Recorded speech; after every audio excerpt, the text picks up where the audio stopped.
ഞാൻ കുറെ നേരം ട്രൈ ചെയ്തിട്ട് കിട്ടി. ഹരേ കൃഷ്ണ. ഹരേ കൃഷ്ണ മാതാജി.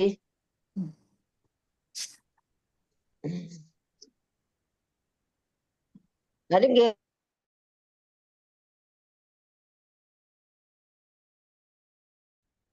ഹരേ കൃഷ്ണ. ഹരേ കൃഷ്ണ. ഹരേ കൃഷ്ണ മാതാജി. ഹരേ കൃഷ്ണ. ഹരേ ഹരേ കൃഷ്ണ. ഹരേ കൃഷ്ണ. ഓം നമോ ഭഗവതേ വാസുദേവായ. ഓം നമോ ഭഗവതേ വാസുദേവായ. ഓം നമോ ഭഗവതേ വാസുദേവായ. ഓം അജ്ഞാനതിമിരാന്തസ്യ ജ്ഞാനാഞ്ജനാശലാകയ ചക്ഷുരുന്മീലിതം യേന തസ്മൈ ശ്രീഗുരവേ നമഃ. നമോ വിഷ്ണുപാദായ കൃഷ്ണപ്രേഷ്ഠായ ഭൂതലേ ശ്രീമതേ ഭക്തിവേദാന്ത സ്വാമിനിധി നാമിനേ.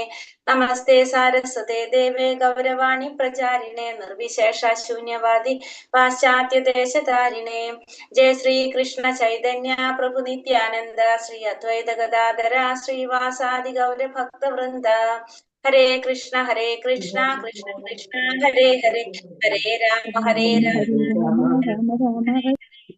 ഹരേ കൃഷ്ണ. നിഗമകൽപ്പതരോർഗളിതം ഫലം സുഖമുഖാമൃതദ്രവ സംയുതം പിബത ഭാഗവതം രസമാലയം മുഹുരഹോ രസികാ ഭുവി ഭാവുകാഃ. നാരായണം നമസ്കൃത്യം നരം ചൈവ നരോത്തമം ദേവീം സരസ്വതീം വ്യാസം തതോ ജയമുദിരയേത്. നഷ്ടപ്രായേഷു ഭദ്രേഷു നിത്യം ഭാഗവത സേവയാ ഭഗവതേ ഉത്തമ ശ്ലോകേ ഭക്തിർഭവതി നൈഷ്ടകീ. കൃഷ്ണായ വാസുദേവായ ദേവകീ നന്ദനായ ച നന്ദഗോപകുമാരായ ഗോവിന്ദായ നമോ നമഃ. ഹരേ കൃഷ്ണ കൃഷ്ണ കൃഷ്ണ ഹരേ ഹരേ. ഹരേ രാമ രാമ രാമ ഹരേ ഹരേ. ഹരേ കൃഷ്ണ. ശ്രീ ശ്രീ രാധാ ഗോവിന്ദ് ടെമ്പിൾ ഇസ്കോൺ മാംഗ്ലൂരിന്റെ ഭാഗവതം ക്ലാസ്സിലേക്ക് എല്ലാവർക്കും സ്വാഗതം. ഹരേ കൃഷ്ണ. എല്ലാവർക്കും പ്രണാമം. ഹരേ കൃഷ്ണ. ഹരേ കൃഷ്ണ മാതാജി. ഹരേ കൃഷ്ണ മാതാജി. ഹരേ കൃഷ്ണ മാതാജി. ഹരേ കൃഷ്ണ. എല്ലാവർക്കും പ്രണാമം. നമ്മള് 5ാമത്തെ അധ്യായം ശ്രീ നാരദന്റെ ശ്രീമദ് ഭാഗവത നിർദ്ദേശങ്ങളാണ് നമ്മൾ പഠിച്ചുകൊണ്ടിരിക്കുന്നത്. ഇപ്പൊ അതിൽ നമ്മള് 23 ശ്ലോകം വരെ എടുത്തു അല്ലെ? 23 ശ്ലോകം വരെ നമ്മൾ എടുത്തു. ഇന്ന് 24ാമത്തെ ശ്ലോകം അല്ലേ എടുക്കണ്ടേ? ഇന്നലെ നമ്മൾ എന്താ പറഞ്ഞിട്ടുണ്ടായിരുന്നത്? നാരദ മഹർഷിയുടെ മുൻജന്മത്തെ കുറിച്ച് പറഞ്ഞു അല്ലെ? പിന്നെ 21ാമത്തെ ശ്ലോകത്തിൽ എന്താ പറഞ്ഞത്? ആരെ കുറിച്ച് പറഞ്ഞു? വ്യാസമഹർഷിയെ കുറിച്ചാണ് പറഞ്ഞത്. കുറ്റമറ്റുള്ളത് അതിനെങ്കിലും അദ്ദേഹത്തിന്റെ പൂർണ്ണവശം ഭഗവാന്റെ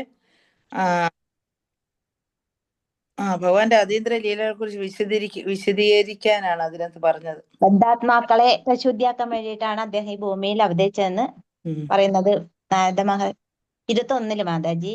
അത് നാരദ മഹർഷി വ്യാസദേവനെ കുറിച്ചിട്ട് പറയുന്നത്. ഭഗവാന്റെ പൂർണ്ണാംശമാണ് വ്യാസദേവൻ. ഭഗവാന്റെ ലീലകളെ പിന്നെ അത് ദയവായി വർണ്ണിച്ചാലെന്ന് പറയുന്നുണ്ട്. അതെ, വർണ്ണിക്കാനായിട്ട് പറയാണ്. ലീലകളെ ദയവായി സുവ്യക്തമായിട്ടും കേൾക്കുന്നില്ല മാതാജി. അങ്ങനെ കട്ടാന്നുണ്ട് മാതാജി. മാതാജിയുടെ വോയിസ്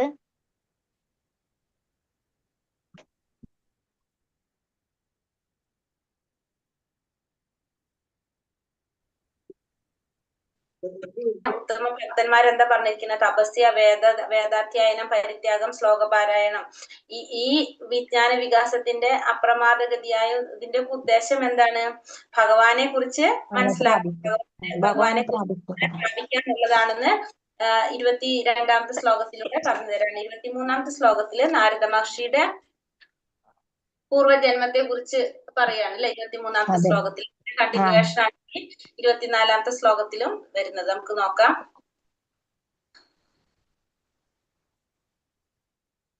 നാരദ മഹർഷി ബ്രാഹ്മണരുടെ സേവനത്തിൽ നിയുക്തമായ ഒരു ദാസിയുടെ പുത്രനായിട്ട് ജനിച്ചതാണെന്നും 4 മാസത്തെ, അതായത് ചാതുർമാസ്യം എന്ന് പറയില്ല, ചാതുർമാസ്യ കാലത്ത് ഒരുമിച്ച് താമസിച്ചപ്പോൾ അവരുടെ സേവനത്തില്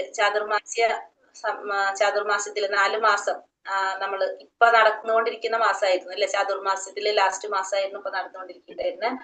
അപ്പൊ ആ സമയത്ത് സേവിക്കാനായിട്ട്, സന്യാസിമാരെ സേവിക്കാനുള്ള ഒരു അവസരം കിട്ടിയെന്നാണ് ഇവിടെ നാരദ മഹർഷി പറയുന്നത്. നെറ്റ് പ്രോബ്ലം ഉണ്ടോ? സ്ലോ ഉണ്ടോ? മുമ്പ് ഉണ്ടായിരുന്നു മാതാജി. ഇടയ്ക്ക് ആദ്യം മുറിഞ്ഞു. മാതാജി കുറച്ച് പറയുന്നത് കേട്ടിട്ട് മാതാജി. അങ്ങനെ കുറച്ച് ഇങ്ങനെ കട്ടായിട്ട് ഉണ്ടായിരുന്നു മാതാജി. ഇപ്പൊ ശരിയായി ശരിയായിട്ടുണ്ട്. ഇപ്പൊ ശരി. ഭഗവത് Okay. സേവനത്തിൽ ഉത്തമനായ ഒരു വ്യക്തിയെ ആചാര്യനായി സ്വീകരിച്ച് അദ്ദേഹത്തിന്റെ സേവനത്തിൽ നിരതനാകണം. അതെ. 24 എടുക്കേണ്ടത്. നെറ്റ് പ്രോബ്ലം ഉണ്ടെങ്കിൽ പറഞ്ഞോളൂ. വീഡിയോ ഓഫ് ചെയ്യാൻ ഞാനിപ്പോ ഷെയർ ചെയ്തപ്പോ പറ്റാണ്ടായോണ്ടാ ചോദിച്ചത്. ഇപ്പൊ കുഴപ്പമില്ല മാതാജി, ക്ലിയർ ആയി ഇവിടെ. ഓക്കെ. ഹരേ കൃഷ്ണ. അപ്പൊ ശ്ലോകം 24. ഓം നമോ ഭഗവതേ വാസുദേവായ. േമയ്യപേദഖില ചാപലേർഭഗേ ദാന്തേ ധൃത ക്രീഡനകേനുവർത്തിനി ചക്രൂ കൃപാം യദ്യപി തുല്യദർശന ശുശ്രൂഷമാണേ മുനയോൽപഭാഷിണി തേ മയ്യപേദഖില ചാപലേർഭഗേ ദാന്തേ ധൃത ക്രീഡനകേനുവർത്തിനി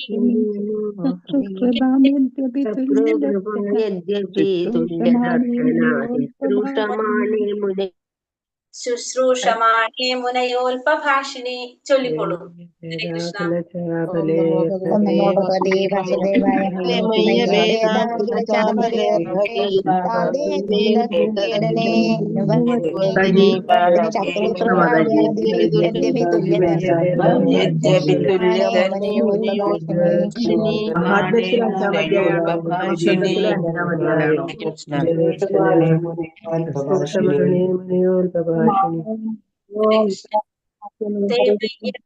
ഖില ചാപലേർഭഗേ ദാന്തേ ധൃത ക്രീഡനകേനുവർത്തിനി ചക്രൂ കൃപാം യദ്യപി തുല്യദർശന ശുശ്രൂഷമാണേ മുനയോൽപഭാഷിണി തേ അവർ മയി അങ്ങേക്ക് അപേത വിധേയരാകാതെ അഖില എല്ലാവിധ ചാപലെ വാസനകൾ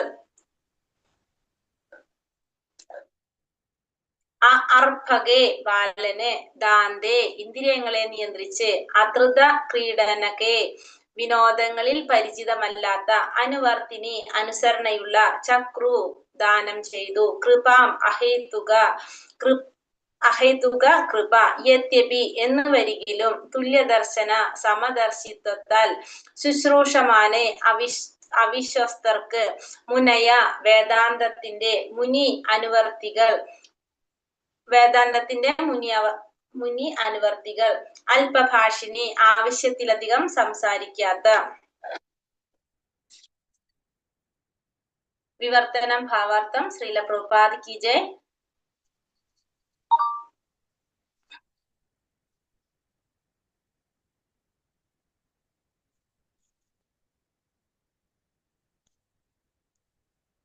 വിവർത്തനം. സ്വഭാവപരമായി നിഷ്പക്ഷരായിരുന്നിട്ടും ആ വേദാന്ത അനുവർത്തികൾ അവരുടെ അഹേതുകമായ കൃപയാൽ എന്നെ അനുഗ്രഹിച്ചു.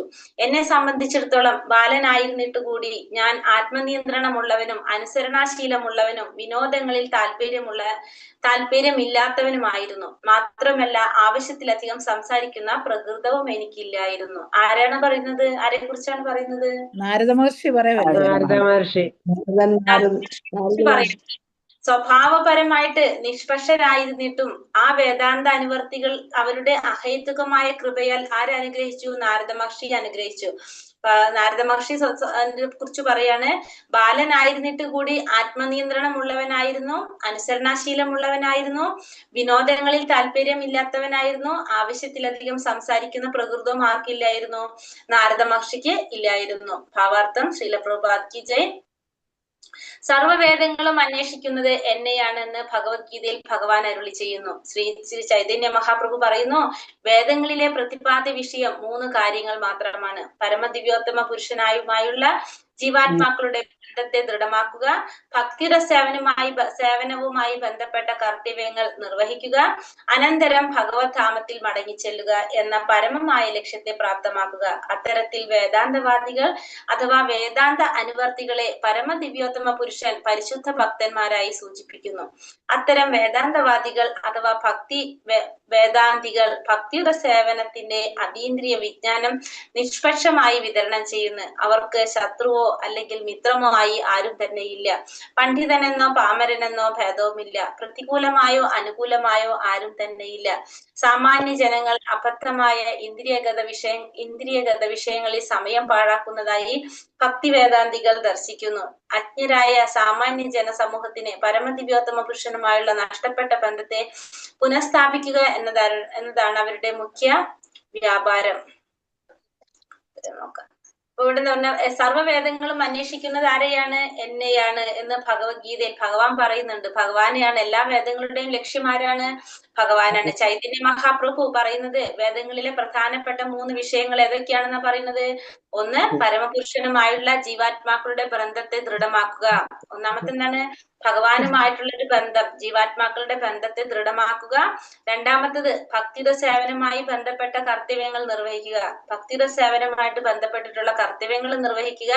മൂന്നാമത്തത് ഭഗവത് ധാമത്തിലേക്ക് മടങ്ങി ചെല്ലുക. ഭഗവാനുമായിട്ടുള്ള ബന്ധപ്പെട്ട കർത്തവ്യങ്ങൾ നിർവഹിക്കുന്നതിലൂടെ നമുക്ക് എന്ത് സാധിക്കും? ഭഗവാന്റെ ധാമത്തിലേക്ക് മടങ്ങി ചെല്ലുക എന്ന പരമമായ ലക്ഷ്യത്തെ പ്രാപിക്കാനായിട്ട് സാധിക്കും. അപ്പൊ 3 കാര്യങ്ങളാണ് ചൈതന്യ മഹാപ്രഭു പറയുന്നത് വേദങ്ങളിലെ പ്രതിപാദ്യ വിഷയം എന്ന് പറയുന്നത്. ഏതൊക്കെയാണ്? ഒന്ന്, ഭഗവാനും ജീവാത്മാവും തമ്മിലുള്ള ബന്ധം ദൃഢമാക്കണം. ഭക്തിയുടെ സേവനവുമായിട്ട് ബന്ധപ്പെട്ട് കർത്തവ്യങ്ങൾ ഭഗവാനുമായിട്ട് കണക്ട് ചെയ്തുകൊണ്ട് കർമ്മങ്ങൾ ചെയ്യണം.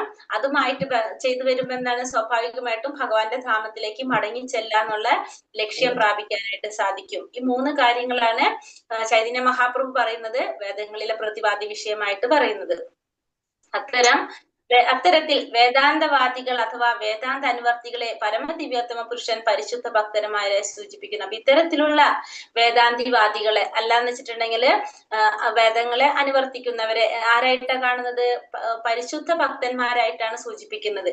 ഇത്തരം വേദാന്തവാദികൾ അഥവാ ഭക്തി വേദാന്തികൾ ഭക്തിയുടെ സേവനത്തിന്റെ അതീന്ദ്രിയ വിജ്ഞാനം നിഷ്പക്ഷമായി വിതരണം ചെയ്യുന്നു. ഇത്തരത്തിലുള്ള വേദാന്തവാദികൾ അല്ലെങ്കിൽ പരിശുദ്ധ ഭക്തന്മാർ എന്താ ചെയ്യുന്നത്?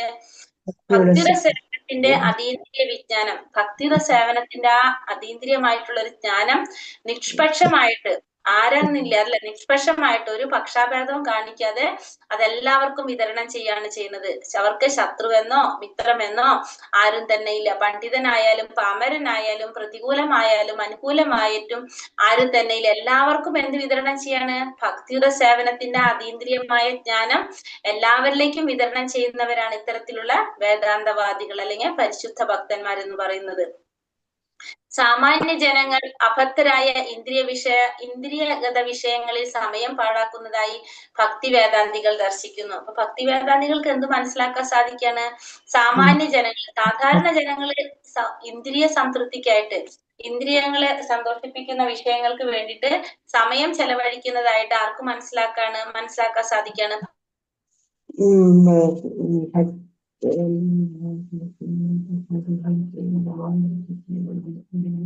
ഭക്തി വേദാന്തികൾ, പരിശുദ്ധ ഭക്തരായ ഭക്തിവേദാന്തികൾ, വേദാന്തവാദികൾ, വേദാന്തവാദികൾ നിഷ്പക്ഷമായി വിതരണം ചെയ്യും. എന്നുള്ള അജ്ഞത കാരണമാണ് അവരാ പ്രവർത്തിക്കുന്നത് അറിയുന്നത് കൊണ്ട് തന്നെ ഈ ഭക്തി വേദാന്തികൾ എന്താണ് ലക്ഷ്യമാക്കുന്നത്? ഭഗവാനുമായിട്ടുള്ള നഷ്ടപ്പെട്ട ബന്ധത്തെ പുനഃസ്ഥാപിക്കുക എന്നതാണ് ആരുടെ മുഖ്യ ലക്ഷ്യമായിട്ട് വരുന്നത്? ഭക്തി വേദാന്തികളുടെ. അജ്ഞരായിട്ടുള്ള സാമാന്യ ജനങ്ങൾക്ക്, ജനസമൂഹത്തിന് ഭഗവാനുമായിട്ടുള്ള ആ നഷ്ടപ്പെട്ട ബന്ധം അത് പുനഃസ്ഥാപിച്ചു കൊടുക്കുക എന്നുള്ളതാണ് ആരുടെ മുഖ്യ ലക്ഷ്യമായി മാറുന്നത്? വേദാന്തവാദികളുടെ മുഖ്യ ലക്ഷ്യമായിട്ട് മാറുന്നത്. അത്തരം ഉദ്യമത്താൽ അത്യധികം വിസ്മൃതാവസ്ഥയിലായ ആത്മാവിനെ പോലും ആത്മീയ ജീവിത ബോധത്തിലേക്ക് പ്രചോദിപ്പിക്കാനും അനന്തരം ഭക്തി വേദാന്തികളാൽ ഔപചാരികമായി ആരംഭിച്ച ശേഷം ആത്മസാക്ഷാത്കാര മാർഗത്തിൽ സാമാന്യ ജനങ്ങൾ ക്രമേണ പുരോഗമിക്കുന്നു. അപ്പോ ഇത്തരത്തില് പ്രവർത്തിക്കുന്നത് കൊണ്ടാണ് ജീവിത ബോധത്തിലേക്ക് പ്രചോദിപ്പിക്കാൻ, അതായത് ആത്മീയ ജീവിതത്തിലേക്ക് പ്രചോദിപ്പിക്കാനും എങ്ങനെയുള്ള ജീവാത്മാവിനെയാണ്? വിസ്മൃതാവസ്ഥയിലായിട്ടുള്ളത്, ഒട്ടും ഓർമ്മ പോലും ഇല്ലാത്ത, ഭഗവാനെ കുറിച്ചുള്ള മറന്നു പോയിട്ടുള്ള അത്തരത്തിലുള്ള ജീവാത്മാവിനെ ആ ആത്മീയ ജീവിത ബോധത്തിലേക്ക് പ്രചോദിപ്പിക്കാനും ഭക്തി വേദാന്തികൾ ഔപചാരികമായി ആരംഭിച്ച ശേഷം ആത്മസാക്ഷാത്കാര മാർഗത്തിൽ സാമാന്യ ജനങ്ങൾ ക്രമേണ പുരോഗമിക്കുന്നു. അപ്പൊ അത്തരത്തില് സാധാരണ ജനങ്ങളെ എന്തിലേക്ക് കൊണ്ടുവരാണ്?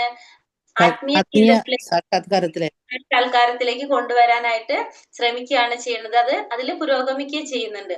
ആകയാൽ ആത്മനിയന്ത്രണം ആർജിക്കുന്നതിനും വിനോദം മുതലായവയിൽ നിയുക്തത കൈവരിക്കുന്നതിനും വളരെ മുമ്പ് തന്നെ വേദാന്തികൾ ബാലനെ ഉപനയിച്ചു.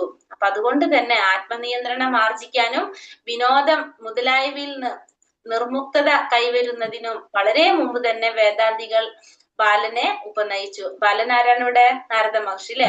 നാരദ മഹർഷിയെ സഹായിച്ചു. ആത്മീയ മാർഗത്തിൽ പുരോഗതി ആഗ്രഹിക്കുന്ന ഒരാൾക്ക് ആവശ്യം വേണ്ടുന്ന അച്ചടക്കത്തിൽ ബാലൻ അതിരേകമായി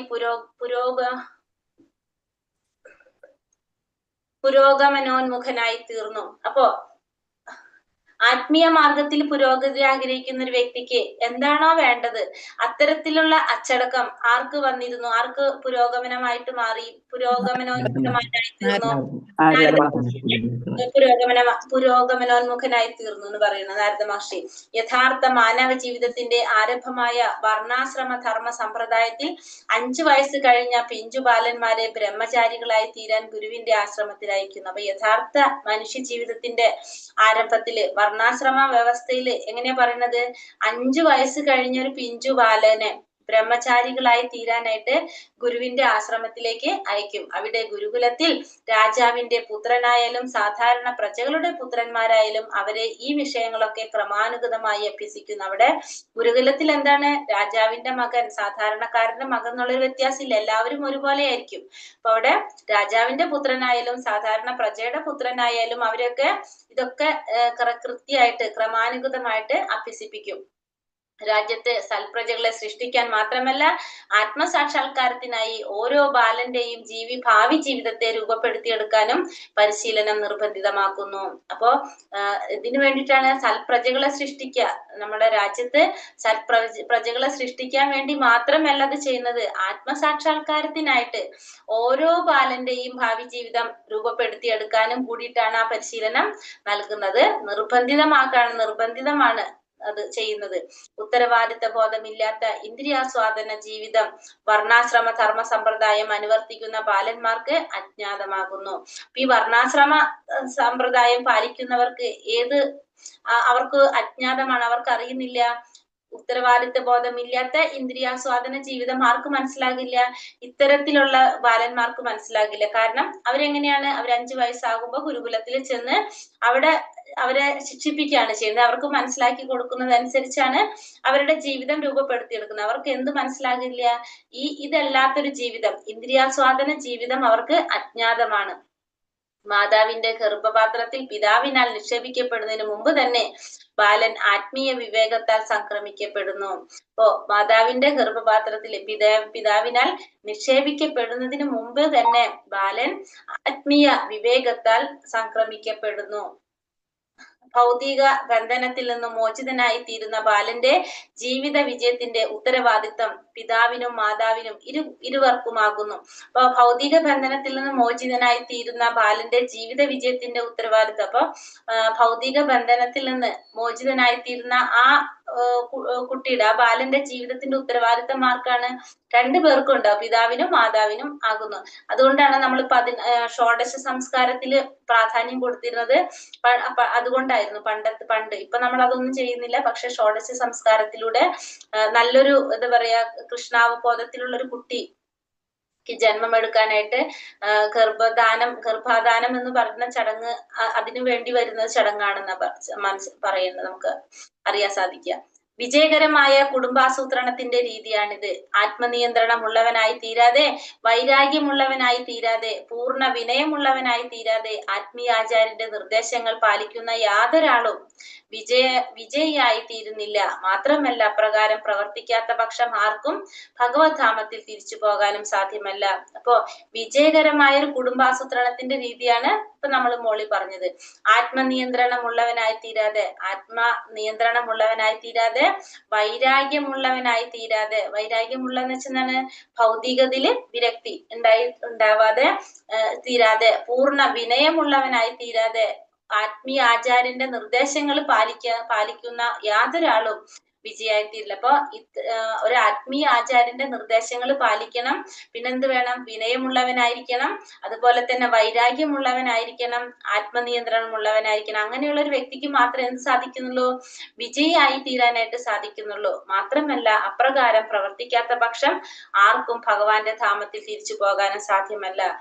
ഇത്തരത്തിൽ പ്രവർത്തിക്കാതെ ഒരാൾക്കും എന്ത് സാധിക്കില്ല? ഭഗവാന്റെ ധാമത്തിലേക്ക് തിരിച്ചു പോകാനായിട്ട് സാധ്യമല്ല എന്നിവിടെ പറയാണ്. ശ്ലോകം 25. ഉച്ഛിഷ്ടലേപാനനുമോദിതോ ദിജൈ സ്ക്ൽസ്മാ പുഞ്ചേ തദപാസ്തകിൽബിഷം ഏവം പ്രവർത്തസ്യ വിശുദ്ധചേതസാ സധർമ്മ ഏവാത്മരുചി പ്രജായതേ. ഉച്ഛിഷ്ടലേപാനനുമോദിതോ ദിജൈ സ്ക്ൽസ്മാ പുഞ്ചേ തദപാസ്തകിൽബിഷം ഏവം പ്രവർത്തസ്യ വിശുദ്ധചേതസാ സധർമ്മ ഏവാത്മരുചി പ്രജായതേ. ഹരേ കൃഷ്ണ. ചൊല്ലുക.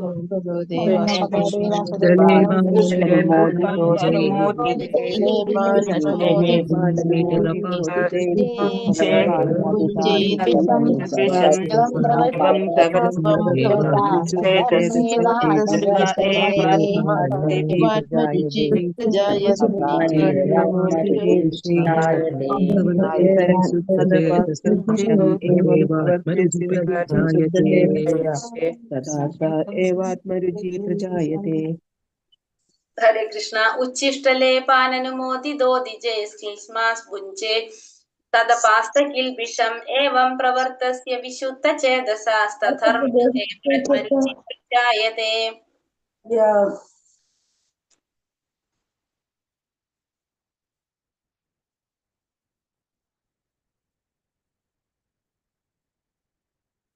ഉച്ഛിഷ്ടലേപാൻ ഭക്ഷണ അവശേഷം, അനുമോദിത അനുവദിക്കയാൽ, ദ്വിജയ് വേദാന്തികളായ ബ്രാഹ്മണരാൽ, സ്ക്രിൽ സക്രിൽ ഒരിക്കൽ, സ്മ ഭൂതകാലത്തിൽ, പൂഞ്ചേ ഭുജിച്ചു, തൽ ആ പ്രവൃത്തി, അപാസ്തു ഇല്ലാതാക്കി, കിൽബിഷ സർവപാപങ്ങളും, ഏവം അപ്രകാരം, പ്രവൃത്യസ്യ നിരതനായി തീരുക, വിശുദ്ധ ചേതസ വിശുദ്ധ ഹൃദയനായ ഒരുവന്റെ, തൽ ആ സവിശേഷ, ധർമ്മ സ്വഭാവം, ഏവ നിശ്ചയമായും, ആത്മരുചി അതീന്ദ്രിയ ആകർഷണം, പ്രജായന്തേ ആവിഷ്കൃതമായി, അതായത് പ്രത്യക്ഷമായി.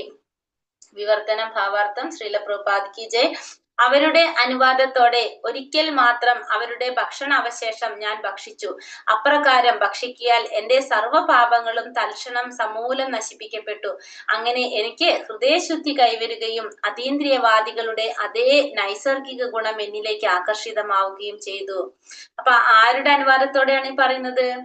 4 ചാതുർമാസത്തിൽ വന്ന ഋഷിമാരുടെ അവർക്ക് കൊടുത്ത ഭക്ഷണം അവരുടെ അവശിഷ്ടം, എന്താ പറയാ, ഉച്ഛിഷ്ടം, അവരുടെ അനുവാദത്തോടു കൂടെ ഭക്ഷിക്കാൻ ആർക്ക് സാധിച്ചു? നാരദ മഹർഷിക്ക് സാധിച്ചു. അതായത് ഇവരാരാണ്? അതീന്ദ്രിയവാദികളാണ്, ശുദ്ധ ഭക്തന്മാരാണ് അല്ലെ ഇവരെല്ലാം. അപ്പൊ ഇവരെന്ന് വെച്ചിട്ടുണ്ടെങ്കിൽ ആരുടെ പ്രതിനിധിയാണ്? ശരിക്കും ഭഗവാന്റെ പ്രതിനിധിയാണ്. കാരണം ഭഗവാനും തുല്യരാണ് ഇവര്. ഭഗവാനും ഇവരും തമ്മിൽ യാതൊരു വ്യത്യാസമില്ല. ഭഗവാൻ പറയുന്നുണ്ട് അല്ലെ, ഭഗവാൻ തന്നെയാണ് അവരെന്ന് പറയുന്നുണ്ട്. കാരണം നമ്മൾ എപ്രകാരം ഒരു ഭഗവാന് നമ്മൾ സേവനം ചെയ്യും, അപ്രകാരമാണ് നമ്മൾ ആർക്ക് സേവനം ചെയ്യേണ്ടത്? ഭഗവാന്റെ ഭക്തന്മാർക്ക് സേവനം ചെയ്യേണ്ടതെന്ന് പറഞ്ഞു, ശുദ്ധ ഭക്തന്മാർക്ക് സേവനം ചെയ്യേണ്ടതുണ്ട്. അപ്പൊ ആ ശുദ്ധ ഭക്തൻ കഴിച്ചതിന്റെ ഉച്ഛിഷ്ടം അത് ഭക്ഷിക്കുന്നത് കൊണ്ട്, അവരുടെ അനുവാദത്തോടു കൂടി അത് കഴിച്ചത് കൊണ്ട് എന്താ സംഭവിച്ചത്? സർവപാപങ്ങളും തൽക്ഷണം സമൂലം നശിപ്പിക്കപ്പെട്ടു. അങ്ങനെ എന്ത് കൈവരികയാണ്? ഹൃദയശുദ്ധി കൈവരികയും അതീന്ദ്രിയവാദികളുടെ അതേ നൈസർഗിക ഗുണം എന്നിലേക്ക് ആകർഷിതമാവുകയും ചെയ്തു എന്നിവിടെ ആര് പറയാണത്? നാരദ മഹർഷി പറയാണ്. രോഗതുല്യം സാംക്രമികമാണ് ശുദ്ധഭക്തി.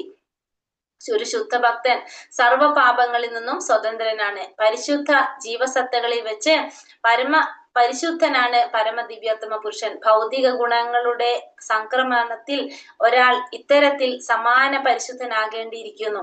അല്ലാത്ത പക്ഷം ഭഗവാന്റെ ശുദ്ധഭക്തനായി തീരുക സാധ്യമല്ല. മുകളിൽ പരാമർശിച്ച ഭക്തി വേദാന്തികളൊക്കെ ശുദ്ധ ഭക്തന്മാരാണ്. അവരുടെ സംസർഗത്താലും അവരുടെ ഉച്ഛിഷ്ടം ഒരിക്കൽ മാത്രം ഭക്ഷിച്ചതിനാലും അവരുടെ ഗുണങ്ങളുടെ പരിശുദ്ധിയാൽ ബാലൻ പരിശുദ്ധനാക്കപ്പെട്ടു. ശുദ്ധ ഭക്തരുടെ അനുമതി കൂടാതെ പോലും അത്തരം ഉച്ഛിഷ്ടം ഭക്ഷിക്കാം. ചില കപട ഭക്തന്മാരുണ്ട്.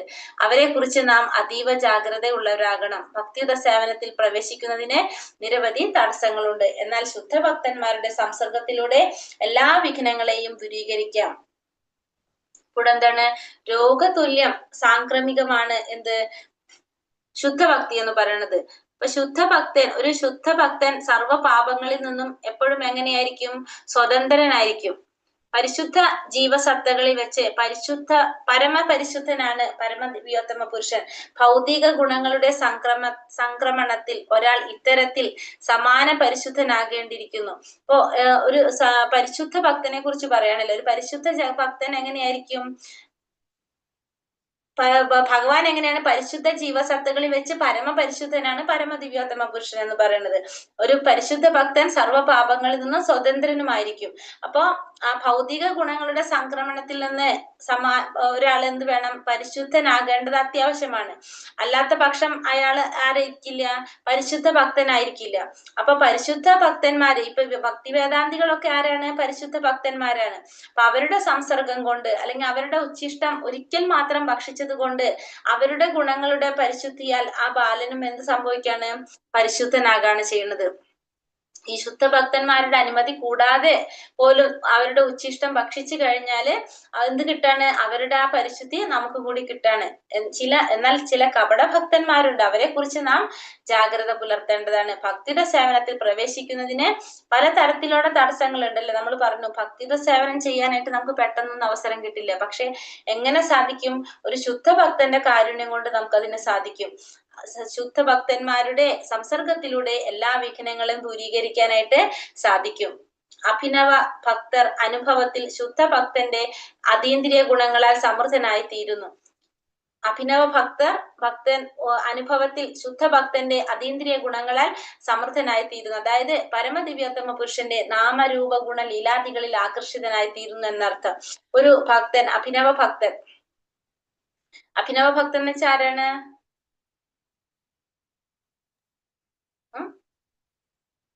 ശുദ്ധ ഭക്തൻ എന്നല്ലേ മാതാജി? ശുദ്ധ ഭക്തൻ എന്നല്ലേ? ശുദ്ധ ഭക്തനല്ല, തുടക്കത്തിലുള്ള ഭക്തനല്ലേ? പുതിയ ഭക്തര് എന്നാണ്. കനിഷ്ഠരല്ലേ മാതാജി? പുതിയ ഭക്തര്, ഇപ്പോൾ വന്ന ഭക്തര്, തുടക്കത്തിൽ, അതായത് പുതിയ ഭക്തന്മാര്. അപ്പൊ അവരെന്താണ്? ശുദ്ധ ഭക്തന്റെ അതീന്ദ്രിയ ഗുണങ്ങൾ കൊണ്ട് അവരെന്തായിട്ട് മാറാണ്? അവര് സമൃദ്ധനായിട്ട് തീരാണ് ചെയ്യുന്നത്. അതായത് പരമദിവ്യോത്തമ പുരുഷന്റെ നാമരൂപ ഗുണ ലീലാദികളിൽ ആകർഷിതനായി തീരും എന്നർത്ഥം. ശുദ്ധ ഭക്തന്റെ ഗുണങ്ങൾ സംക്രമിക്കൽ എന്നതുകൊണ്ട് അർത്ഥമാക്കുന്നത് പരമദിവ്യോത്തമ പുരുഷന്റെ അതീന്ദ്രിയ കർമ്മങ്ങളിൽ സദാ ശുദ്ധ ഭക്തിയുടെ മാധുര്യം നുകരുക എന്നതാണ്. അപ്പോ ശുദ്ധ ഭക്തന്റെ ഗുണങ്ങൾ സംക്രമിക്കൽ എന്നതുകൊണ്ട് എന്താണ് അർത്ഥാക്കുന്നത്? പരമദിവ്യോത്തമ പുരുഷന്റെ അതീന്ദ്രിയമായ കർമ്മങ്ങളിൽ സദാ ശുദ്ധഭക്തിയുടെ മാധുര്യം നുകരുക. ശുദ്ധഭക്തിയുടെ മാധുര്യം നുകരുക എന്നാണ് അർത്ഥമാക്കുന്നത്. ഈ അതീന്ദ്രിയ സ്വാദ് തൽക്ഷണം സർവഭൗതിക വിഷയങ്ങളെയും അരുചിയുള്ളതാക്കുന്നു. അപ്പോ ഇത്തരത്തില് ഈ അതീന്ദ്രിയമായൊരു സ്വാദ് എന്താ സംഭവിക്കുന്നത്? പെട്ടെന്ന് തന്നെ തൽക്ഷണം തന്നെ എല്ലാ ഭൗതികമായ വിഷയങ്ങളും എന്താക്കി മാറ്റാണ്? അരുചിയുള്ളതാക്കി മാറ്റാണ്. അപ്പൊ ഭൗതിക വിഷയങ്ങളിലുള്ള ആ രുചി നമുക്ക് നഷ്ടപ്പെടാണ്. എങ്ങനെയാണെങ്കിൽ ആ ശുദ്ധഭക്തിയുടെ മാധുര്യം നുകരുന്നതോടുകൂടി. ആകയാൽ ഒരു ശുദ്ധഭക്തൻ ഭൗതിക പ്രവർത്തനങ്ങളിൽ പിന്നെ ഒരിക്കലും ആകർഷിതനാകുന്നില്ല. അപ്പൊ ഈ അതീന്ദ്രിയമായ ഒരു അനുഭവം നമുക്ക് കിട്ടുന്നതോടുകൂടി പിന്നെ എന്ത് സംഭവിക്കുന്നില്ല? ആ ഭൗതികമായ പ്രവർത്തനങ്ങളിൽ ഒരിക്കലും നമ്മൾ ആകർഷിതനാകുന്നില്ല. ഭക്തിയുടെ സേവന പാതയിലെ സർവ്വവിഘ്നങ്ങളും ദൂരീകൃതമായ ശേഷം ഒരാൾക്ക് അചഞ്ചലത ആർജിക്കുവാനും ശ്രേഷ്ഠമായ രുചി അനുഭവിക്കാനും അതീന്ദ്രിയ വികാരങ്ങൾ അനുഭവിക്കാനും ഭഗവാന്റെ അതീന്ദ്രിയ പ്രേമയുത സേവന തലത്തിൽ നിവിഷ്ടമാകാനും കഴിയുന്നു. ഈ സർവ അവസ്ഥകളും ശുദ്ധ ഭക്ത സംസർഗത്താൽ പുഷ്ടി പ്രാപിക്കുന്നു. ഈ കാവ്യശലകത്തിന്റെ സാരം ഇതാണ്. ഇപ്പൊ എന്താ പറഞ്ഞത്? ഒരാൾക്ക് അചഞ്ചലത ആർജിക്കാനും ശ്രേഷ്ഠമായ രുചി അനുഭവിക്കാനും അതീന്ദ്രിയ വികാരങ്ങൾ അനുഭവിക്കാനും ഭഗവാന്റെ അതീന്ദ്രിയ പ്രേമയുത സേവനത്തിൽ സേവന തലത്തിൽ നിവിഷ്ടമാകാനും കഴിയും. എന്തിലൂടെ കഴിയുന്ന പറയണത്? ഭക്തിയുടെ സേവന പാതയിലെ സർവ്വ വിഘ്നങ്ങളും ദൂരീകൃതമായ ശേഷം, അതായത് ആ അതീന്ദ്രിയമായ രുചി, ആ സ്വാദ് നമുക്ക് കിട്ടുമ്പോൾ സ്വാഭാവികമായിട്ടും എന്തൊക്കെ സംഭവിക്കുന്ന പറഞ്ഞത്? സർവ്വ വിഘ്നങ്ങളും ദൂരീകൃതമായ ശേഷം, അതായത് ഭക്തിയുടെ സേവനത്തിന്റെ വിഘ്നങ്ങൾ മുഴുവൻ ഇല്ലാതാകും. പിന്നെ അചഞ്ചലത ആർജിക്കാൻ സാധിക്കും. പിന്നെ ഒരിക്കലും എന്ത് മാറുന്നില്ല? ചഞ്ചലപ്പെടുന്നില്ല, അവിടെ നിന്ന് മാറിപ്പോകാനായിട്ട് സാധിക്കുന്നില്ല. പിന്നെ ശ്രേഷ്ഠമായ രുചി അനുഭവിക്കാനും, അതിന്റെ രുചി അനുഭവിക്കാനും സാധിക്കും. അതീന്ദ്രിയമായ വികാരങ്ങൾ അനുഭവിക്കാനും ഭഗവാന്റെ അതീന്ദ്രിയ പ്രേമയുത സേവന തലത്തിൽ നിവിഷ്ടമാകാനും കഴിയും. ഈ സർവ്വ അവസ്ഥകളും ശുദ്ധഭക്ത സംസർഗത്താൽ പുഷ്ടി പ്രാപിക്കുന്നു. ഇതാണ് ഈ കാവ്യശലകത്തിന്റെ സാരം. അപ്പൊ അതായത് ആ ഭക്തിയുടെ സേവനത്തിന്റെ, ശുദ്ധ ഭക്തിയുടെ സേവനം, ശുദ്ധ ഭക്തന്മാരുടെ സംസർഗം കൊണ്ട് നമുക്ക് എന്തൊക്കെ പ്രാപിക്കാൻ സാധിക്കുന്നെന്ന് പറയാനുണ്ട്. ആ ശുദ്ധ ഭക്തന്മാരുടെ സംസർഗം കൊണ്ട് നമുക്ക് അതീന്ദ്രിയമായ ഒരു രുചി അനുഭവിക്കാനായിട്ട് സാധിക്കാണ്. ഭൗതികതയിലുള്ള വിഷയങ്ങളിലുള്ള രുചി നമുക്ക് ഇല്ലാതാകാണ് ചെയ്യുന്നത്. നമ്മൾ എന്തിനോട് ആകർഷിക്കാണ്? ഭഗവാനോട്, ഭഗവാന്റെ സേവനത്തോട് നമ്മൾ ആകർഷിക്കാണ് ചെയ്യുന്നത് എന്നാണ് ഈ ഒരു ശ്ലോകത്തില് പറഞ്ഞു തരുന്നത്. ഹരേ കൃഷ്ണ. ശ്ലോകം 26. തത്രാന്വഹം കൃഷ്ണ കഥാ പ്രകായത മനുഗ്രഹാണ ശൃണവം മനോഹര താശ്രദ്ധയാമേനു പദം വിസൃണത പ്രിയ ശ്രവസ്യങ്ക്യ മമാ ഭവദ്രുചി. തത്രാന്വഹം കൃഷ്ണ കഥാ പ്രകായത മനുഗ്രഹാണ ശൃണവം മനോഹര താശ്രദ്ധയാമേനു പദം വിസൃണത്വ പ്രിയ ശ്രവസ്യങ്ക മമാ ഭവദ്രുചി. ഹരേ കൃഷ്ണ. ചൊല്ലിക്കോളൂ. ഹരേ കൃഷ്ണ. കൃഷ്ണ കഥാ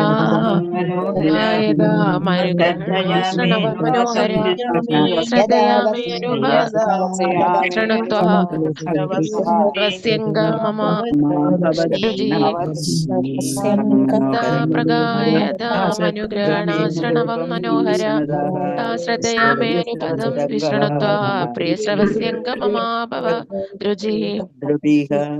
ഹരേ കൃഷ്ണ. ഹരേ കൃഷ്ണ. അതിന്മേൽ അനുദിനം അഹം ഞാൻ കൃഷ്ണ കഥ ഭഗവാൻ കൃഷ്ണന്റെ കർമ്മങ്ങളുടെ ആഖ്യാനങ്ങൾ പ്രകായതാം വിശദീകരിക്കുന്നു. അനുഗ്രഹേണ അഹേതുക കൃപയാൽ അശ്രണവം ശ്രവണേന്ദ്രിയ സംബന്ധമായ സ്വീകരണം പ്രദാനം ചെയ്യുന്നു. മനഹരഹ ആകർഷിതമായ അവർ ശ്രദ്ധയ ആദരപൂർവകമായി മേ എനിക്ക് അനുപദം ഓരോ പദത്തിലും, അതായത് ഓരോ വാക്കിലും വിശ്രണത ശ്രദ്ധാപൂർവം ശ്രവിക്കുന്നു. പ്രിയ ശ്രവശി പരമദിവ്യോത്തമ പുരുഷന്റെ അംഗ ഓ വ്യാസദേവ മമ എന്റെ അഭവൽ ഇത് ഇപ്രകാരമായി തീരുന്നു. രുചി വിവർത്തനം. അല്ലയോ വ്യാസദേവ, ആ മഹാവേദാന്തികളുടെ കൃപയാലും അവരുടെ സംസർഗത്താലും സർവാകർഷകമായ ഭഗവത് ലീലകൾ അവരിൽ നിന്ന് ശ്രവിക്കുവാൻ സാധ്യമായി. അപ്പോ അവരുടെ കൃപ കൊണ്ടും അവരുടെ സംസർഗം കൊണ്ടും ഭഗവാന്റെ ലീലകളെ കുറിച്ച് കേൾക്കാൻ ആർക്ക് അവസരം കിട്ടി? നാരദ മഹർഷിക്ക് അവസരം കിട്ടി. അപ്രകാരം ശ്രദ്ധാപൂർവം ശ്രവിക്കുകയാൽ പരമദിവ്യോത്തമ പുരുഷനെ കുറിച്ച് കേൾക്കാനുള്ള എന്റെ അഭിരുചി വർദ്ധിച്ചു. അപ്പൊ ഇപ്രകാരം ശ്രദ്ധാപൂർവം കേട്ടത് കൊണ്ട് എന്താ സംഭവിച്ചത്? ഭഗവാനെ കുറിച്ച് വീണ്ടും വീണ്ടും കേൾക്കാനുള്ള ആ രുചി, എനിക്ക് കേൾക്കാനുള്ള അഭിരുചി വർദ്ധിക്കുകയാണ് ചെയ്യുന്നത്. അപ്പൊ ശ്രവണത്തിന്റെ പ്രാധാന്യം നമുക്കിവിടെ മനസ്സിലാക്കാണ് അല്ലെ. അതായത് ഭഗവാനെ കുറിച്ച് ആ വേദാന്തികളിൽ നിന്ന് കേട്ടത് കൊണ്ട്, ഈ ഭഗവാന്റെ ലീലകളെ കുറിച്ച് കേട്ടത് കൊണ്ടും പിന്നെ അവരുടെ സംസർഗം കൊണ്ടും എന്താ സംഭവിച്ചത്? ശ്രദ്ധാപൂർവം ശ്രവിച്ചത് കൊണ്ട് ഭഗവാനെ കുറിച്ച് വീണ്ടും വീണ്ടും കേൾക്കാനുള്ള ഒരു അഭിരുചി ആർക്ക് വർദ്ധിച്ചു? നാരദ മഹർഷിക്ക് വർദ്ധിച്ചു എന്ന് പറയുന്നൊരു ദാസീപുത്രനായിരുന്നു. എന്നിട്ടാണ് അദ്ദേഹത്തിന് ഏത് അവസ്ഥയിലേക്ക് എത്താൻ സാധിക്കുന്നത്? നാരദ മഹർഷിയായിട്ട് ഇന്നത്തെ ഒരു ജന്മം കിട്ടിയത്. അതിന്റെ കാരണമാണ് ഇവിടെ പറയുന്നത്. ഭാവാർത്ഥം: പരമദിവ്യോത്തമ പുരുഷനായ ശ്രീകൃഷ്ണ ഭഗവാൻ തന്റെ വ്യക്തിഗത ലക്ഷണങ്ങളാൽ മാത്രമല്ല അദ്ദേഹത്തിന്റെ അതീന്ദ്രിയ കർമ്മങ്ങളാലും ആകർഷകനാണ്. എന്തുകൊണ്ടെന്നാൽ പരിപൂർണനായ ഭഗവാൻ തന്റെ നാമം, യശസ്, രൂപം, ലീലകൾ, പാർഷദർ, പരിച്ഛദങ്ങൾ തുടങ്ങിയവയാലും പരിപൂർണനാണ്. ഭഗവാൻ അദ്ദേഹത്തിന്റെ അഹേതുകമായ കാരുണ്യത്താൽ ഈ ഭൗതിക ലോകത്ത് അവരോഹണം ചെയ്ത് അവതരിക്കുകയും മാനവർ ഭഗവാനിൽ ആകർഷിതരായി ഭഗവത് ധാമത്തിൽ മടങ്ങിച്ചെല്ലാൻ കഴിവുള്ളവരായി തീരാനായി ഭഗവാൻ സ്വയം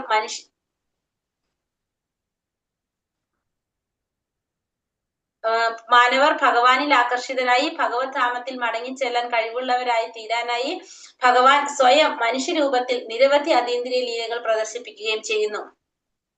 ലൗകിക പ്രവർത്തനങ്ങൾ നിർവഹിക്കുന്ന നിരവധി വ്യക്തിത്വങ്ങളുടെ ചരിത്രങ്ങളും ആഖ്യാനങ്ങളും ശ്രവിക്കാനുള്ള സ്വാഭാവിക പ്രവണത മനുഷ്യർക്കുണ്ട്. അത്തരം പ്രവർത്തികളാൽ അവർ വിലപ്പെട്ട സമയം വെറുതെ പാഴാക്കുകയും അങ്ങനെ ഭൗതിക പ്രകൃതിയുടെ ത്രിഗുണങ്ങൾക്ക് സ്വയം അടിമയായി തീരുന്നുവെന്നും ഒരാൾ മനസ്സിലാക്കുന്നില്ല. ഇവിടെ പറഞ്ഞ പരമദിവ്യോത്തമ പുരുഷനായ ശ്രീകൃഷ്ണ ഭഗവാൻ തന്റെ വ്യക്തിഗത ലക്ഷണങ്ങളാൽ മാത്രമല്ല അദ്ദേഹത്തിന്റെ അതീന്ദ്രിയ കർമ്മങ്ങളാലും ആകർഷകനാണ് ആര്? ഭഗവാൻ. എന്തുകൊണ്ടെന്നാൽ പരിപൂർണനായ ഭഗവാന്റെ നാമം, രൂപം, യശസ്, ലീലകൾ, പാർഷദന്മാര്, പരിച്ഛദങ്ങള് തുടങ്ങിയവയാലും എന്താണ്? പരിപൂർണനാണ് ഭഗവാൻ. ഭഗവാൻ അദ്ദേഹത്തിന്റെ അഹേതുകമായ കാരുണ്യത്താൽ ഈ ഭൗതിക ലോകത്ത് അവരോഹണം ചെയ്ത് അവതരിക്കുകയും ഭഗവാന്റെ കാരുണ്യം കൊണ്ടാണ് ഭഗവാൻ ഇവിടെ അവതരിക്കുന്നത്. കാരണം ഭഗവാൻ അവതരിക്കുന്ന എന്തിനാണ്? ഭഗവാൻ നമ്മളെയൊക്കെ തിരിച്ച് ഭഗവാന്റെ ലോകത്തിലേക്ക് കൊണ്ടുപോകാൻ വേണ്ടിയിട്ട്. മാനവർ ഭഗവാനിൽ ആകർഷിതരായി ഭഗവത് ധാമത്തിലെ മടങ്ങിച്ചെല്ലാൻ കഴിവുള്ളവരായി തീരാനായി ഭഗവാൻ സ്വയം മനുഷ്യരൂപത്തിൽ നിരവധി അതീന്ദ്രിയ ലീലകൾ പ്രദർശിപ്പിക്കുകയും ചെയ്യുന്നു. അപ്പൊ ഭഗവാൻ അവതരിക്കുകയും ചെയ്യുന്നു, ഭഗവാൻ അതീന്ദ്രിയമായ ലീലകൾ പ്രദർശിപ്പിക്കുകയും ചെയ്യുന്നു. ലക്ഷ്യം എന്താണ്?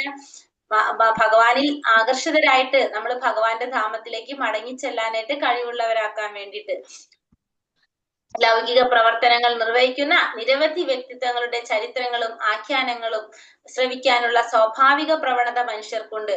ഇപ്പോ ലൗകിക പ്രവർത്തനങ്ങൾ നിർവഹിക്കുന്ന നിരവധി വ്യക്തിത്വങ്ങൾ അവരുടെ ചരിത്രങ്ങളും ആഖ്യാനങ്ങളും ശ്രവിക്കാനുള്ള പ്രവണത ആർക്കുണ്ട്?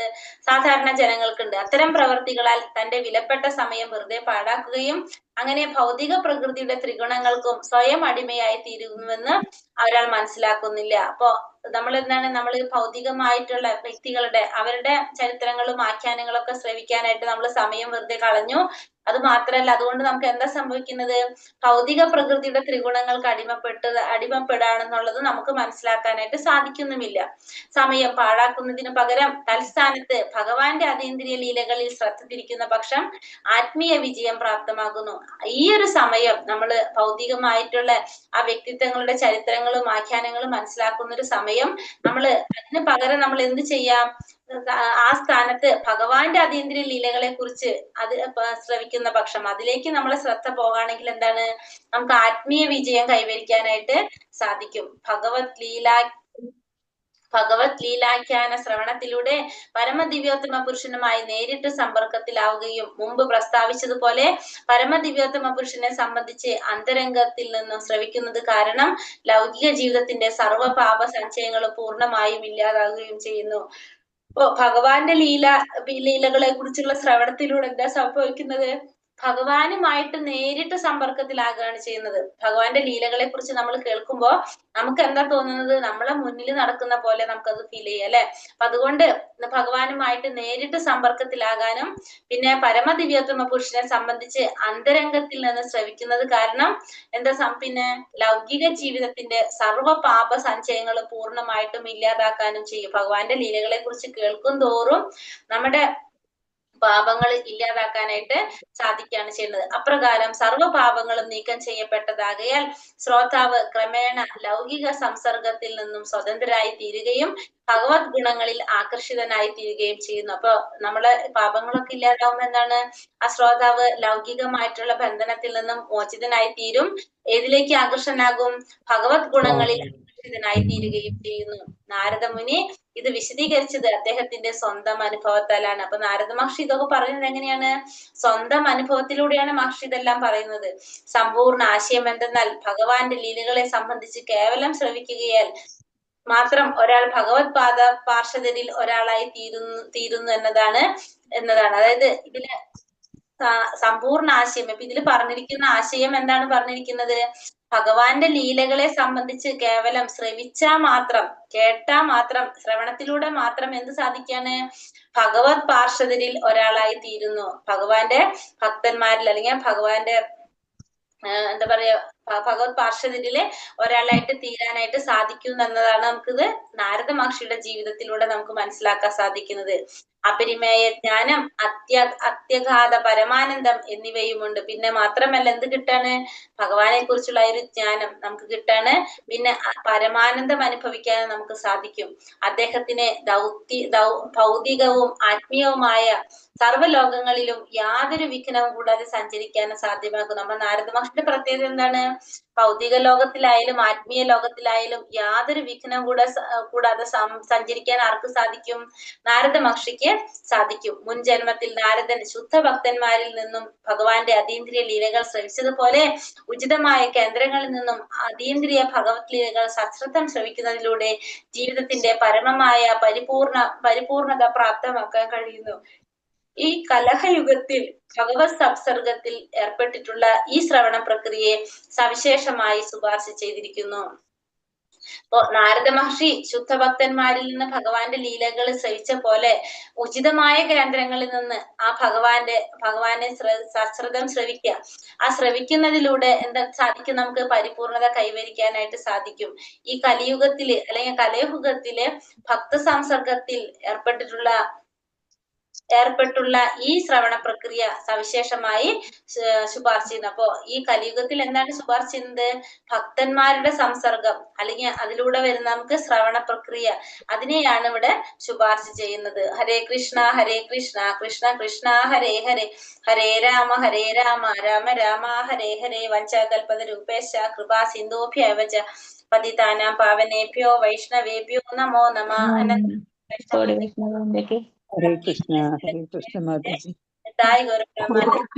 ഹരി ഹരി ബോൾ. ഹരേ കൃഷ്ണ മാതാജി. ഹരേ കൃഷ്ണ മാതാജി. പ്രണാമം. ഹരേ കൃഷ്ണ മാതാജി. പ്രണാമം മാതാജി. ഹരേ കൃഷ്ണ മാതാജി. പ്രണാമം മാതാജി. ശ്ലോകം